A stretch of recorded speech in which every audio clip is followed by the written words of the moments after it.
welcome back to another week. I was gonna say the damage report. It's the Young Turks. Hey everybody, how's it going? I'm here, obviously unprepared. Ben and Mark, great to have you here.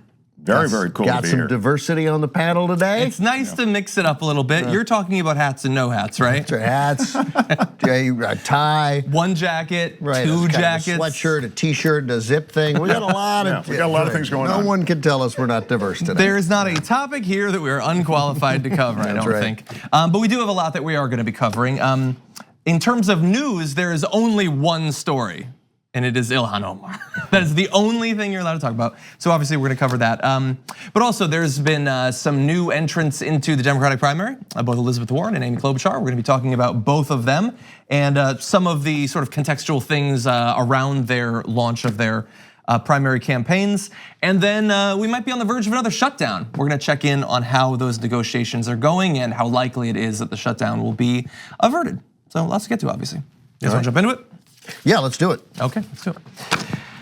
Representative Ilhan Omar has faced calls to either apologize or be censured in some form from both Republican and Democratic leadership over some tweets that she put out that were critical of AIPAC and their lobbying efforts inside of the US. This came about as a result of a Twitter back and forth, so we're gonna walk you through it. Initially, there was a tweet by Glenn Greenwald who said GOP leader Kevin McCarthy threatens punishment for Ilhan Omar and Rashida Tlaib over their criticisms of Israel. It's stunning how much time US political leaders spend defending a foreign nation, even if it means attacking free speech rights of Americans. That was, quote, retweeted by the new representative saying it's all about the Benjamin's baby with the musical notes, obviously referencing the great Puff Daddy there. And he's not an AIPAC though, Puff Daddy. No, not that I know of. That would be an ambitious crossover event that I don't think has happened yet. You're giving away her punchline, Mark. No, sorry. There you go. Now, there was calls to specify what she meant by that. It's all about the Benjamins, to which she responded, AIPAC. So far, not a lot being said there about what she wanted, and many people interpreted her initial comment about it being all about the Benjamins as a use of the anti-Semitic stereotype of Jews and money. That was what people implied or stated outright that was what she was talking about. Now, she is referencing a song. She is talking about the influence of money in politics. It's a topic that she comes back to quite often. But as a result of the tweets that you just saw, everyone from Kevin McCarthy to online pundits to eventually Nancy Pelosi asked for her to apologize over those comments. What did you guys think about this? Well, it's a very important story. There's no denying that. No, it's a giant waste of time. But her apology was very nice. I don't know that it was very necessary, but it is nice, and she is the big winner, I therefore think in this. It is possible that someone of her, I don't know really anything about her other than what I would think stereotypically about a Muslim woman who lives in Minnesota has been elected to Congress. So, but she's young enough that maybe she doesn't know some of those tropes. Seldom have we seen the use of the word trope in news articles as much as you're gonna see today. She also echoed a trope in another tweet some years ago, right? Was it years ago or was it 2012? I believe it was years ago. Where she talked about how Israel supporters hypnotized. Israel has hypnotized the world, and that was that echoed what the Nazis had said about the Jews, that they have sort of hypnotized you into thinking that they're not evil. Which is not a trope that I had been familiar with. No, nor I particularly, and you know your tropes. And I know my tropes, and I'm aware of the type of anti-Semitism. I've had very little of it, experienced very little of it. But she apologized then too.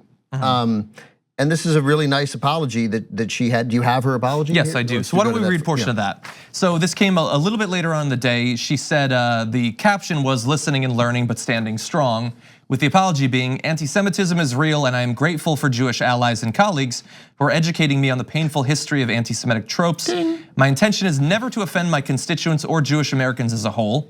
We have to always be willing to step back and think through criticism, just as I expect people to hear me when others attack me for my identity. This is why I unequivocally apologize. At the same time, I reaffirm the problematic role of lobbyists in our politics, whether it be AIPAC or NRA or the fossil fuel industry. I think she's talking about the domestic one here. It's gone on too long, and we must be willing to address it. So it's a really nice apology. I find so it was a mistake to tweet all about the Benjamins again without sort of thinking. And it's important when you are criticizing Israel, given the history of anti-Semitism and the fact that it very much still exists, that you choose your language carefully. But obviously, a member of Congress gets to criticize Israel and gets to criticize American policy toward Israel and gets to criticize it aggressively. I would recommend that everyone, when criticizing Israel and the policies of Israel, criticize the Netanyahu government for destabilizing the region, for working against peace, for dehumanizing Palestinians in the area, and being a force for bad in the region, and undermining progress. I'll say that 10,000 times. And that no one in their right mind is ever gonna tell you is anti-Semitic. But I am also profoundly disappointed in not in the clearly some of her Jewish colleagues who reached out to her, it sounds like in good faith, and were like, hey, Ilhan, here's why this is probably not the right way to go. And she seems to have heard that message, which shows great growth and progress on her part. And just everybody else who just decided to sort of jump on and be like, I'm deeply offended. You aren't, that's horse crap. Nobody's deeply offended. Deeply offended by that? By the words AIPAC? By it's all about the Benjamins in a country where money in politics is so overwhelmingly pervasive? That deeply offended you? I'm deeply offended by your offense, by your taking offense. So, I question that offense. So there was a way to criticize her without piling on, and there are a lot of Democratic lawmakers who piled on, and I find their behavior rather embarrassing. Well, this is a political environment in which people are seeking the limelight every which way, and this was the limelight shining on this one issue for one instant, and they grab it in the news cycle, and you're right, Ben, they were piling on. Criticizing AIPAC should be right in there with criticizing the NRA. It really should be. I mean, I think she's right about that. It's a lobby. It represents the views of Israel. And I think Ben is right. The Netanyahu government suffers great criticism in Israel. Israelis, by huge numbers, don't like Netanyahu and the government. So it's not. Israel isn't a monolith, and Israel isn't always reflected by AIPAC lobbyists. So it's a much more nuanced issue. But as usual, we lose the nuance in, as Ben says, sort of a manufactured outrage that unfortunately takes over what is a legitimate concern, which is oftentimes these things are anti-Semitic efforts or efforts to express anti-Semitism in what are actually righteous causes. I don't think that's what she was doing here, but I'm saying there is history of it, and for that reason, everyone's on guard. Good. Yeah, it's the thing that makes it a little bit uncomfortable is obviously there are some people who are offended in any one of these instances here, in all of these. And then there's a lot of people who are feigning offense and a lot of people who are just piling on for political purposes. I think that is the vast majority in this case, certainly the politicians who are calling it out. I find deeply offensive to be, No, that's not what I'm referring to. I'm referring more to the people who, some of whom might be fans of Ilhan Omar, who are like, I support you, I support your message. Be more careful about the terms, sort of what you expressed. Right, I got you. There's some people who are, that's the extent of that. And then there's a lot of just disingenuous people. There was, like Ben Shapiro attacked her initially. Then she apologized, he attacked her apology. This is a guy who previously tweeted that Arabs like to live in sewers, but he's very serious about being tolerant of the situation there. There is I mean, sometimes we have double standards in this country for a good reason, because there ought to be a double standard. The double standard, for example, that some on the right love to try. What about whiteface? No one does whiteface. No one is offended by whiteface. It's not a thing. Might be a joke, right? An actual movies, right? So, but the double standard of it's okay to be Islamophobic, but it's not okay to be anti-Semitic is, I mean, it is, the Muslims in this country are hyper criticized. That is a incredibly soft way to put it, right? But in politics, you get away with being Islamophobic, it's no problem, right? But you deign to criticize Israel, then you were coming close to touching a third rail, and she touched it lightly, and I thought backpedaled really elegantly, and it made me like her more. And that said, she should be careful when, especially tweeting about Israel. Well, and that's why I think, so can I say who I think is responsible for this or who is to blame for this? I'm 90% joking, but. As long as you don't say the Jews. I'm gonna say that. You know who's, isn't that, I think that's what he meant? It sounded like it. You know who's second most right responsible? there, No. Hold on a second, John. The person who's most responsible is Representative Alexandria Ocasio-Cortez. I actually believe that. Obviously having nothing to do with the content of this, but she is so deft in her use of social media and combining substance and fun and like an inroads for people who aren't naturally necessarily all that interested in politics, that a lot of other people are going to try to do that. Even people who are generally pretty good at it, like Ilhan Omar, and sometimes it's not quite gonna work. I don't know if that's consciously what was going on, but when you tweet a song lyric, right. Don't that's probably what's in the back of your mind. Right, you're probably trying, I got a little thing, it's all about the Benjamins. But so she shouldn't be apologizing. AOC should be apologizing. No, I'm joking. But that's actually a cool take, though. I mean, the culture has changed a little bit that way. But I think it's worth mentioning, though, that it is, that again, suggesting that everybody who supports Israel does it for the money, that is more than a small mistake. Yes. Like that is an actual thing, which it was right of her to apologize for. It wasn't. Now that said, AIPAC is not. I don't know who totally funds AIPAC, but AIPAC has now become. It wasn't always, but a weird mix-up of the arms industry with Christian conservative fundamentalists who expect Jews to take control of that part of the country, that part of the world, so that Armageddon, the rapture can come, Armageddon can come, and then all the Jews are killed except for some small percentage of them who convert so that they can be saved. That's always struck me as anti-Semitic, by the way. That strikes me as slightly more anti-Semitic than it's all about the Benjamins. That should be deeply offensive to everyone. There, I said it, deeply offensive.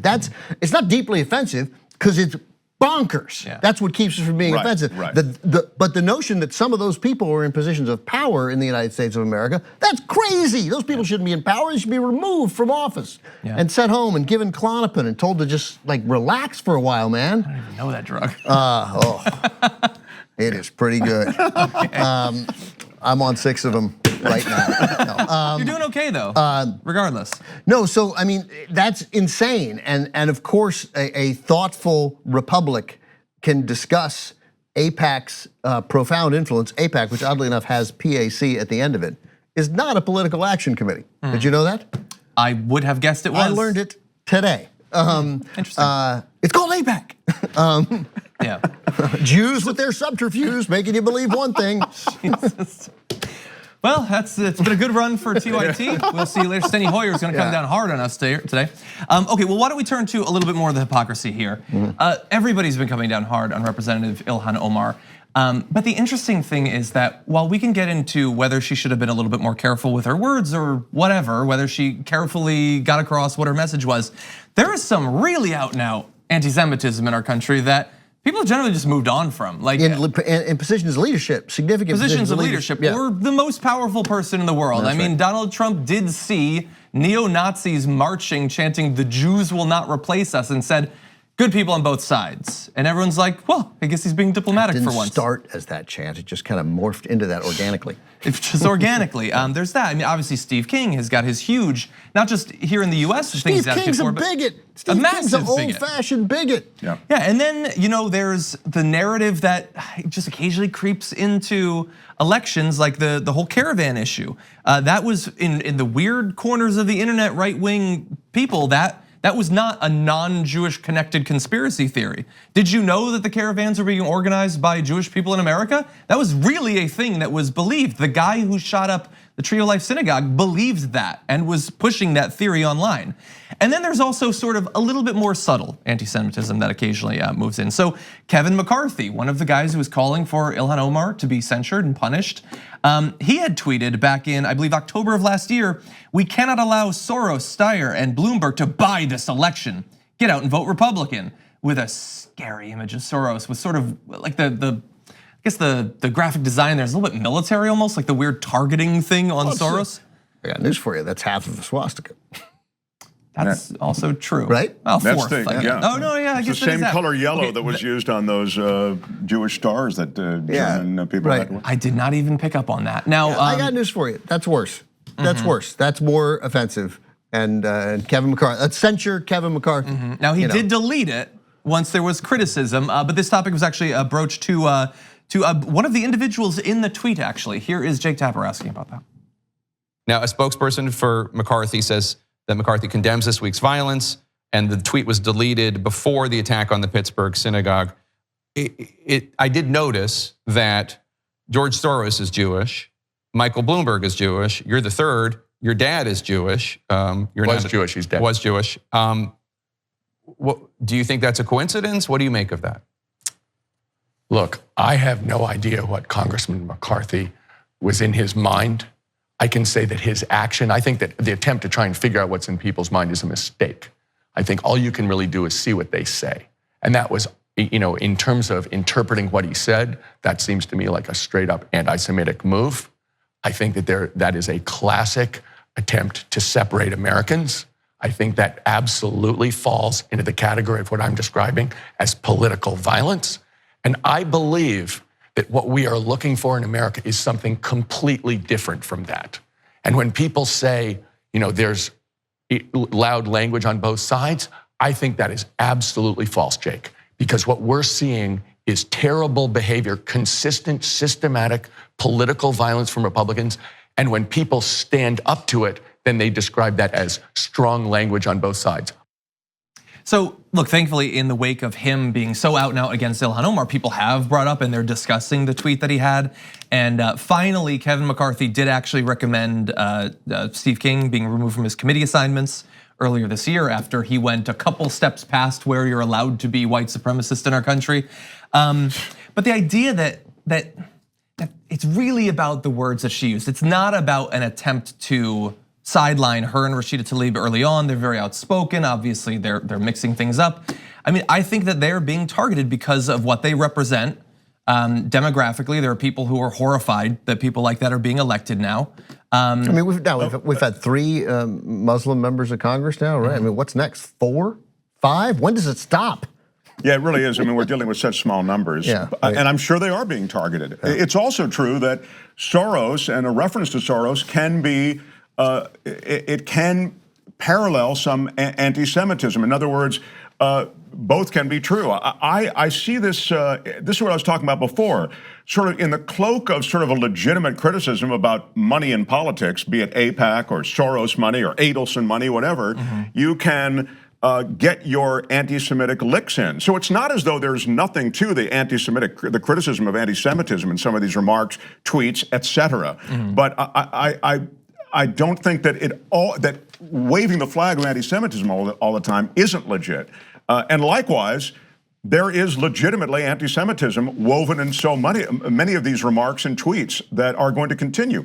But there'll be anti-Semitism in the YouTube comments to this video. I guarantee it. You think? Yeah. Right now, right. But quickly, what's more important is how is it possible for thoughtful, mostly progressive, but from anybody who wants to talk about it, for thoughtful members of the United States Congress to challenge the manner in which we support Israel. We're always going to support Israel. We should support Israel. In fact, calling it the only true democracy in the region, that's not wrong. It's simple. It's overly simplistic, but it's also not totally wrong either. So how do we have a frank, thoughtful discussion about the manner in which we support Israel without somebody saying that you hate Jews in the process? And that is critical, because first of all, at some point, one would hope there'll be these reactionary right wingers in the Likud party running Israel now. They're not always going to run Israel. They haven't before. They've had sadly a long run here, but they won't again in the future. And then what do? Are we gonna draw a real line in the sand and withhold some military funding? Are we gonna not sell them as many aircrafts? Are we gonna not share intelligence in the same way? Are we gonna hurt them in a manner that makes them rethink the policy of building settlements, or then not merely a cessation of building settlements. You got to take some of them down, and also stop calling them settlements. They're downs. Right. Well, that's part of a much bigger conversation about Israel that we can have. And unfortunately, the nuances and details of those discussions lost in the kind of rugby scrum of crap that we're dealing with today on this tweet. And perhaps not by coincidence. And again, what's disappointing to me is I expect Kevin McCarthy to get in the way of that. I do not expect, and I'll just name them because they're here, because the two Democrats gathering signatures, Josh Gottheimer and Elaine Luria from New Jersey and Virginia, who are gathering signatures asking other Democrats to confront Omar and Tlaib, reiterating our objection. Just like you're not helping, and in fact, you're hurting. And reaching out to her, even a tweet saying, "Hey man, this isn't cool, and if you want to come by my office, and I'll tell you why," which apparently some people did, and God bless those who did, and God bless her reaction. It was great. Yeah. Let's give an example of that. Actually, Chuck Schumer had tweeted, Representative Omar's use of an anti-Semitic stereotype was offensive and irresponsible. This kind of intolerance has no place in Congress or anywhere in American society. No one should invoke anti-Semitic tropes during policy disagreements. Yeah, you should evoke them. So she just, it's not even like she chose her words poorly. She might not have known. She was evoking or invoking. I think she evoked it. Yeah. Anti-Semitic tropes. That was her goal. That's what he is implying. He's playing to his room, which is, his constituency, I suppose, is the way he thinks it through. Yeah, I mean, we also have, by the way, so Steny Hoyer, who had criticized her after she apologized, he says that no additional punishment is warranted. I'm glad she apologized. It was appropriate for her to apologize. As you know, the leadership asked that she do so. What she said was clearly anti-Semitic, and she has apologized. So again, what they're coming out of this saying, there was no debate to be had. What she did was use anti-Semitism to push a point. Yeah, I mean, I just wish she'd stopped it. I'm glad she apologized. They can't. I mean, they are. That righteous indignation thing. Everybody's grabbing for that, right? Yeah. As Ben says, they can't just say, "Glad she apologized. Let's move on." there are many other issues confronting this country right now, like the government may close down in 9 hours. Exactly. AIPAC spent $3.5 million last cycle lobbying. Again, they're not a political action committee. The members, AIPAC members, can donate, obviously, but they themselves don't. But there is a strong desire, it would appear, as there are with every single powerful lobby that distributes money in the United States Congress. There just seems to be this eagerness not to offend those powerful lobbies, and I just wish more congressmen, no matter what that lobby is, whether it's as she said, whether it's fossil fuel, the NRA, that those members of Congress were just a lot more willing to offend those people. And I think that we're probably seeing the beginning of this. That's why we need to support people who are willing to open the bounds of conversation. Okay, we do have to take our first break though. When we come back, 2 new candidates in the Democratic primary. We'll be breaking down some of the news around their launches after this. We hope you're enjoying this free clip from the Young Turks. If you want to get the whole show and more exclusive content while supporting independent media, become a member at tyt.com/join today. In the meantime, enjoy this free segment.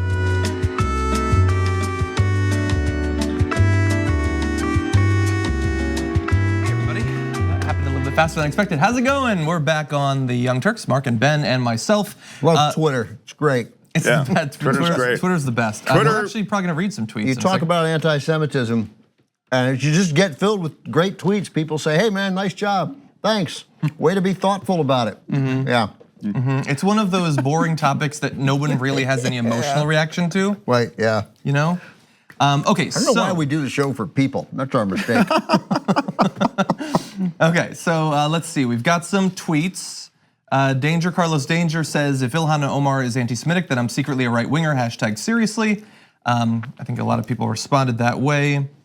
Let's see, Gentle Seabass says, but with money so deeply entrenched in our world, how do we discuss AIPAC as a lobbying group without discussing the finances and what they're doing with them? I think that's a really good point, yeah.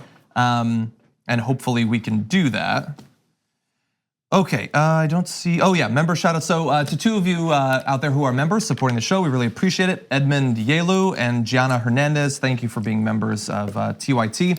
By the way, guys, we're down to just the last couple of weeks in the New York City public advocate race. There are 17 different candidates. The last debate had 10 people on stage. So there's a lot of people running. One face you might know, maybe from this network, that is Mankiewicz, who is running in that particular race. And there are just a couple of weeks left to go. Important deadlines in terms of fundraising to qualify for New York's pretty amazing matching contributions like system that they've got set up. There is a link that you can go to if you do want to support Mankiewicz. There's another debate coming up as well, which we will cover when it happens a little bit later on. And by the way, for those of you who are members, if you have not caught our Hostmates event, which is perhaps one of the most beloved thing we've done at this network, people really like that. Mostly because Ben wasn't there. It's an outrage what happened in Postmates. It's an outrage, and the effort. Are you deeply offended? There's a big twist near the end. Yeah, and the effort to rectify it is well underway because it was. I mean, you think that the Saints got robbed by that no pass interference call? This was an offense far more glaring. I did think that. Yeah, I did think that. I think I watched that game. Anyway, that's on February 14th, 6 p.m. Pacific time, a special live streaming event for TYT members only. You can catch Hostmates, which is a lot of fun. I teamed up with Brooke Thomas, and tune in, see how we did. How well do we know each other compared to like Cenk and Anna? Seems fair. Anyway, tune in, have some fun. Watch Ben and Michael. That's the point. There you go. Exactly. That's the point. And then, my God, what highway robbery? Who paid off the refs? Cenk, that's who paid off the refs. Okay, let's go. I think he was also the ref. Yeah. Anyway, let's move into some more political news. Yeah. As of this weekend, the Democratic primary got quite a bit bigger, with Senator Elizabeth Warren announcing that she was actually going to be running. Of course, she had already said that she would be forming an exploratory committee, and we all know exactly what that means. So we were not surprised that she did announce. But here is a portion of her initial speech. The man in the White House is not the cause of what is broken. He is just the latest and most extreme symptom of what's gone wrong in America. A product of a rigged system that props up the rich and powerful and kicks dirt on everyone else. So once he's gone, we can't pretend that none of this ever happened. It won't be enough just to undo the terrible acts of this administration. Our fight is for big structural change. This is the fight of our lives. The fight to build an America where dreams are possible, an America that works for everyone. And that is why I stand here today to declare that I am a candidate for President of the United States of America. Oh, that last revelation was actually received well by the crowd. Of course. No, that was a good speech. I mean, you should check out the entire thing, but you can't argue with what she said. I mean, she's absolutely right. Now there's some of the details as to how you approach these issues. I mean, these are really deep-seated problems in our system. We discuss them regularly on this show. How they're addressed, that's a whole different question. But Elizabeth Warren certainly is describing things that are legitimately issues that have to be addressed in this country. She's right. Trump, we've talked about it ad nauseum. Trump is just a symptom. He is not the cause. But I don't know how her candidacy is going to shake out in the field of Democrats, but certainly what she said there, I don't think you can argue with it. Yeah, I mean, I'm enormously supportive of Elizabeth Warren, have been for a long time. You know, the politics of it worry me from her end. I was with two people, two solid Democrats, more so they're lefties, and they both made Elizabeth Warren jokes. They both made Indian-related jokes, and I thought, ugh. And I got into it with one and sort of tried to set the record straight, and it worked. But I thought, well, they're making the jokes. That's a bad sign. It's a bad sign. So, I'll often, as those of you who've listened to me on this show, every candidate has hurdles that they got to get past, right? They're sometimes really big stumbling blocks. Sometimes they're little. Sometimes they trip over the little ones, and it derails the candidacy. Sometimes they create their own hurdles. That is now a hurdle for her, and I hope she gets past it, because it's like the Ilhan Omar story, which we just did. It's not important. Right? The idea behind what she said, that's an important issue. The things Elizabeth Warren said, those are important issues. But in this, the news cycle that we have, and the and the popularity contest part of running for president, which is a huge part, and the personality-based part of it, that has become a not insignificant hurdle for her that I passionately hope she clears. Yeah. I would also just add that it's an easy to understand issue, and I think we as low information voters default to those issues that are really easy to understand. So, wow, she claims she was a Native American and she's not. Right. That's an easy thing to take a side on. And so that's the problem with something like that sticks to this candidate, because it's easy to have an opinion on it. It's easy to get really dug in on it. Go ahead. Well, we're going to return to that in just a couple of minutes with one person who has been dug in on it for a couple of years now. The thing about the focus initially on that is, I think it was Kirsten Gillibrand, I think, and there was all these tweets going around, a video of her eating chicken. Fried chicken. Like wrong. She was eating it wrong. With a knife and a fork. She was eating it with or a something. knife and a fork, And I saw that, and thankfully a lot of people attacked that story, as they should, but it's like, seriously, we're still doing this? Once again, you're right, a one-dimensional thing. Of course, Trump also had his knife and fork, and the MAGA people would never dare criticize him for that. That's the way billionaires eat fried chicken. But I think you're right. Again, easy thing to go after somebody for. Yeah, whereas like on substance, there are different ways that you can classify how inspiring a politician is, how strong of a progressive someone is. Like, there are people who have come to agree with certain positions, which is better than them opposing them. There's also people who have been putting forward consistently big ideas, and she is definitely one of those. We've been covering them for a year now on the Damage Report. She'll have her plan for a wealth tax. She'll have all these big proposals where she's not just saying, oh yeah, finally, I agree with this thing. I swear, I'm going to work for it. It's here exactly is how I'm going to move towards this. I think that Elizabeth Warren this is a crazy thing to say, but I believe it now. At least I think I do. Elizabeth Warren was Alexandria Ocasio-Cortez before that was remotely cool, and she had none of the, and she's not a 28-year-old who's great at social media. So she was advocating for some of these big systemic changes in the frickin' wilderness, right? Where you mocked her. I was in 2 summers ago with a bunch of Republicans who were like, well, who thought, oh, well, anybody but Elizabeth Warren. She's insane, she's crazy, right? I mean, now she's been surpassed by others on the left. So she was courageously fighting for consumers against the banks, calling for tougher regulations against the banks, tougher regulations on Wall Street. I got another guy who I know who works in Wall Street who hates her with a passion because he thinks that she has insulted them regularly, that she sort of, she called us, I'm paraphrasing a little, but he said, she called us, punks who were wrecking America. And I was like, no. She didn't. She never said anything like that, right? But he was so worked up because he was like, "Look, I work hard. I worked hard, busting my ass, and I love this country, and I want to help people." And she's telling me that I'm an ass, And I'm like, I don't think she's calling you an ass. I just think that if everyone were like you, it would be run great, right? But there are people who will bend the rules, and then that affects 100 million people because you bend the rules. Yeah. But it's exactly right that the legitimate policy changes that she's calling for, that Klobuchar is calling for, the legitimate advocacy she's done on behalf of consumers, the legitimate advocacy she's done to get Wall Street and banking reforms, that's lost in the nonsense, right? In the one-dimensional issues about that aren't even true, that aren't even accurately told, except it's so easy to frame it, as you said. But she really was. She was fighting this fight when before it was cool. Before it was cool, right? Yeah. She was a believer before it was cool, and that's why. And she did it without ever being cool. That's right. That's for sure. That's right. And so so she's been sort of my choice. If I whatever, I'm going to end up supporting whoever the nominee is, very, very, very passionately. But for the last year, that's sort of who I've liked most, and so I really hope she clears these hurdles. Yeah, and you can. First of all, not everybody supports her. Obviously, I've been doing my own informal polling, but you can disagree with her on the substance. Like there are people who think that some of her recent quotes, for instance, about she's very much in the camp of the reform capitalism sort of side. as opposed to fundamentally tear it to the ground, replace it with something more democratic, social, something like that.